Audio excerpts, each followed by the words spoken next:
अमरावती ग्रामीण जिल्ह्यात शेतातून केबल, मोटर पंप आणि स्प्रिंकलर चोरी करणाऱ्या टोळीचा स्थानिक गुन्हे शाखेने पर्दाफाश केला आहे।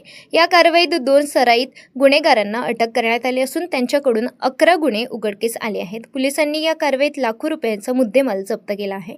आरोपीचे नामे देवराव शंकरराव धुर्वे वय 49 वर्ष, शरीफ अब्दुल खान वय 21 वर्ष, दोन्ही राहणार तळेगाव, तालुका आष्टी, जिल्हा वर्धा।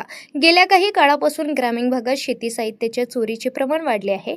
यावर अंकुश लावण्यासाठी पोलीस अधीक्षक विशाल आनंद यांनी गुन्हेगारांना शोध घेण्याचे आदेश दिले होते। या दरम्यान 18 मार्च 2026 रोजी स्थानिक गुन्हे शाखेच्या पथकाला गोपनीय माहिती मिळाली की 2 व्यक्ती लाल रंगाच्या मालवाहू रिक्षेने चोरीचे तांबे विकण्यासाठी तिवसाकडे येत आहेत। या माहितीच्या आधारे पथकाने पळसखेड ते तळेगाव रोडवर सापळा रचून संशयित रिक्षा अडकवली। रिक्षाची झडती घेतली असता त्यामध्ये 26 किलो तांब्याची तार आणि 32 नग स्प्रिंकलर आढळून आले। सुरुवातीला उडवाउडवीची उत्तरे देणाऱ्या आरोपींनी पोलिसी खाक्या दाखवताच गुन्ह्याची कबुली दिली। आरोपींकडून 26 किलो तांबा, 32 नग स्प्रिंकलर, एक बजाज पल्सर मोटरसायकल आणि एक 3 चाकी मालवाहू रिक्षा असा एकूण 2,30,950 रुपयाचा मुद्देमाल जप्त करण्यात आला आहे। या अटकेमुळे तिवसा, चांदूर रेल्वे, कुर्ला, मंगरुळ, दस्तगीर आणि दत्तापूर पोलीस स्टेशनच्या हद्दीतील एकूण 11 चोरीचे गुन्हे उघडकीस आले आहेत। आरोपींना पुढील तपासासाठी तिवसात पोलिसांच्या ताब्यात